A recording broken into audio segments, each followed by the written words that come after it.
Now this is before the final patch notes of Season 4, Project Diablo 2. So first let's go over my gear. I have a Last Wish and a Phase Blade because I'm smiting. I have a Crown of Ages with 3 ohms. High Lord's Wrath, which is actually just for the increased attack speed. Nothing else here is really that important to me. 3 Socketed Monarch with Vex Low, and Enigma. Now, I know in the comments you guys are going to talk about this build and say, okay, just wear Leviathan and HOZ or something like that.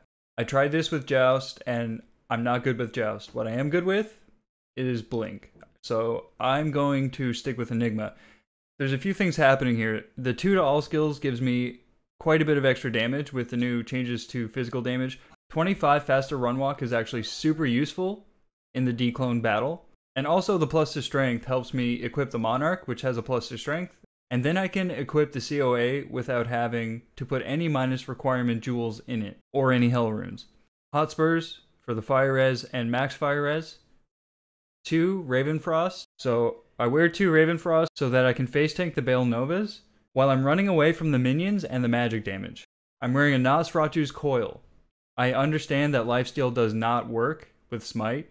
However, this is corrupted with 30 IAS, which is what I need because I'm running a Prayer Aura. It's the main part of making this work. Before the most recent buff to Dclone, I could do this with Fana, but now I have to use Prayer. It seems to work pretty well. So that's why I have all the IAS. High Lords, Nosferatu's Coil, and then the Drax. The Drax provide not only increased attack speed, but open wounds. This is obviously not a budget build.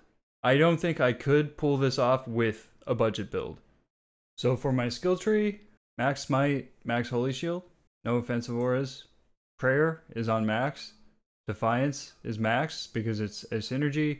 I've got 20 in resist fire, 22 in resist cold, and 7 in res light, which is an odd number.